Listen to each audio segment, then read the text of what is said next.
Scott, their optimism is rooted in newly released data, which they hope will allay the concerns expressed by the county executive 5 years ago, which even back then supporters of the measure felt had no merit. In 2021, the state passed a new section of the environmental conservation law allowing 12 and 13-year-olds to hunt deer with firearms under adult supervision. But counties had to pass a local law to opt in. 5 years later, Erie County remains just one of two across the state which has not.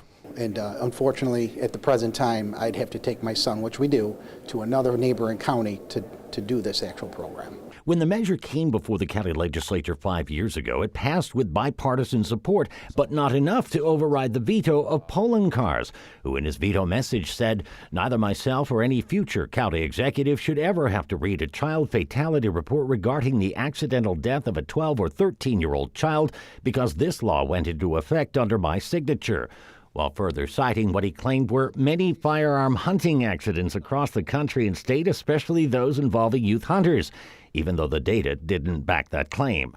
Todaro is introducing the measure again after the DEC just released this report showing that since the program began, not only has there been 0 hunting-related accidents involving 12 and 13-year-olds in the past 5 years, but there hasn't even been a single violation or license revocation involving hunters that age. That's out of more than 63,000 licenses granted to hunters of that age, generating $1.3 million in license sales. So I figured this would be an opportunity to reintroduce it, and hopefully we can not receive a veto from the county executive.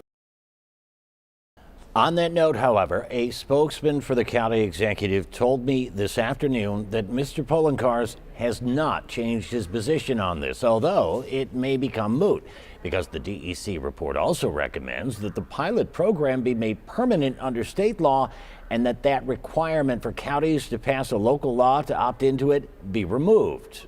Oh, and it also recommends that young hunters now be allowed to hunt bear as well. On your side in the newsroom, Dave McKinley, Channel 2 News.